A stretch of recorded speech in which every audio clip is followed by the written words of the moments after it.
an ex parte record developed in Manager Schiff's process, and there was no point in participating in that. So the idea that there was due process offered to the president is simply not accurate. The entire proceedings in the House, from the time of the September 4th press conference until the Judiciary Committee began marking up articles of impeachment on December 11th, lasted 78 days. It's the fastest investigatory process for a presidential impeachment in history. And for 71 days of that process, for 71 days of the hearings and the taking of deposition and hearing testimony, the president was completely locked out. He couldn't be represented by counsel. He couldn't cross-examine witnesses. He couldn't present evidence. He couldn't present witnesses for 71 of the 78 days. That's not due process. And it goes to a point that Mr. Cipollone raised earlier. Why would you have a process like that? What does that tell you about the process? As we've pointed out a couple of times, cross-examination in our legal system is regarded as the greatest legal engine ever invented for the discovery of truth. It's essential. The Supreme Court has said in Goldberg versus Kelly, for any determination that's important, that requires determining facts, cross-examination has been one of the keys for due process. Why did they design a mechanism here where the president was locked out and denied the ability to cross-examine witnesses? It's because they weren't really interested in getting at the facts and the truth. They had a timetable to meet. They wanted to have impeachment done by Christmas, and that's what they were striving to do. Now, as a slight shift in gears, I want to touch on one last point before I yield to one of my colleagues, and that relates to the whistleblower. The whistleblower who we haven't heard that much about, who started all of this. The whistleblower, we know from the letter that the Inspector General of the intelligence community sent that he thought that the whistleblower had political bias. We don't know exactly what the political bias was because the Inspector General testified in the House committees in an executive session, and that transcript is still secret. It wasn't transmitted up to the House Judiciary Committee. We haven't seen it. We don't know what's in it. We don't know what he was asked and what he revealed about the whistleblower. Now, you would think that before going forward with an impeachment proceeding against the President of the United States, that you would want to find out something about the complainant that had started all of it. Because motivations, bias, reasons for wanting to bring this complaint could be relevant, but there wasn't any inquiry into that. Recent reports, public reports, suggest that potentially the whistleblower was an intelligence community staffer who worked with then Vice President Biden on Ukraine matters, which, if true, would suggest an even greater reason for wanting to know about potential bias or motive for the whistleblower. And at first, when things started,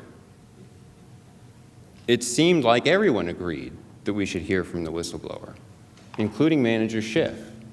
I think we have what he said. But yes, we would love to talk directly with the whistleblower. We'll get the unfiltered testimony of that whistleblower. We don't need the whistleblower. What changed? At first, Manager Schiff agreed we should hear the unfiltered testimony from the whistleblower. But then he changed his mind. And he suggested that it was because now we had the transcript. But the second clip there was from September 29th, which was 4 days after the transcript had been released. But there was something else that came into play. And that was something that Manager Schiff had said earlier when he was asked about whether he had spoken to the whistleblower. We have not spoken directly with the whistleblower. We would like to. And it turned out that that statement was not truthful.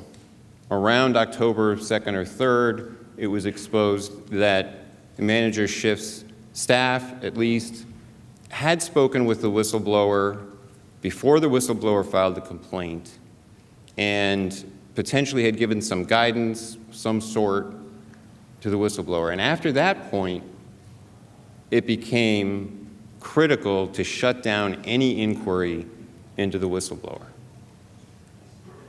And during the House hearings, of course, Manager Schiff was in charge. He was chairing the hearings. And that creates a real problem from a due process perspective, from a search for truth perspective, because he was an interested fact witness at that point. He had a reason, since he had been caught out saying something that wasn't truthful about that contact. He had a reason to not want that inquiry. And it was he who ensured that there wasn't any inquiry into that. Now, this is relevant here, I think, because as you've heard from my colleagues, a lot of what we've heard over the past 23 hours, over the past 3 days, has been from Chairman Schiff. And he has been telling you things like what's in President Trump's head, what's in President Zelensky's head. It's all his interpretation of the facts and the evidence, trying to pull inferences out of things. And there's another statement that Chairman Schiff made that I think we have on video. But you admit it's all you have right now is a circumstantial case. Actually, no, Chuck. I can tell you that the case is more than that, and I can't go into the particulars, but there is more than circumstantial evidence now. So, again, I think... So you have seen direct evidence of collusion? I don't want to go into specifics, but I will say that there is evidence that is not circumstantial and is very much worthy of investigation. So that was in March of 2017, when Chairman Schiff, as ranking member of HPSI, was telling the public, the American public, that he had more than circumstantial evidence through his position on HPSI that President Trump's campaign had colluded with Russia. Now, of course, the Mueller report, as Mr. Sekulow pointed out, after $32 million and over 500 search warrants, or roughly 500 search warrants, determined that there was no collusion, that that wasn't true. And we wanted to point these things out simply because, for this reason. Chairman Schiff has made so much of the House's case about the credibility of interpretations that the House managers want to place on not hard evidence, but on inferences. They want to tell you what President Trump thought. They want to tell you, don't believe what Zelensky said, we can tell you what Zelensky actually thought. Don't believe what the other Ukrainians actually said about not being pressured, we can tell you what they actually thought. That it is very relevant to know whether the assessments of evidence he's presented in the past are accurate. And we would submit that they have not been, and that that is relevant for your consideration. With that, I will yield to my colleague, Mr. Cipollone.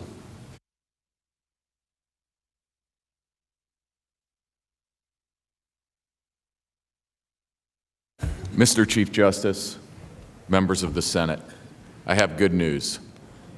Just a few more minutes from us today. But I want to point out a couple of points. Number one, just to follow up on what Mr. Philbin just told you. Do you know who else didn't show up in the Judiciary Committee to answer questions about his report in the way Ken Starr did in the Clinton impeachment? Ken Starr was subjected to cross-examination by the President's counsel. Do you know who didn't show up in the Judiciary Committee? Chairman Schiff. He did not show up. He did not give Chairman Nadler the respect of appearing before his committee and answering questions from his committee. He did send his staff, but why didn't he show up?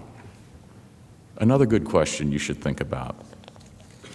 Now, they've come here today, and they basically said, let's cancel an election over a meeting with Ukraine. And as my colleagues have shown, they failed to give you key facts about the meeting and lots of other evidence that they produced themselves. But let's talk about the meeting. They said it was all about an invitation to a meeting. If you look at the first transcript,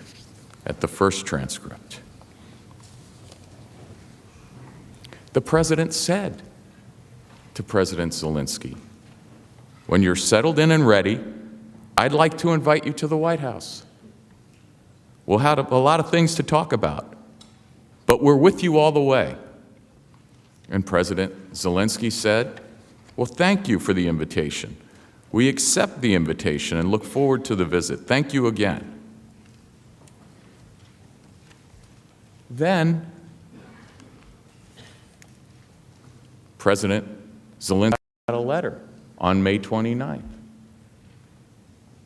inviting him again to come to the White House.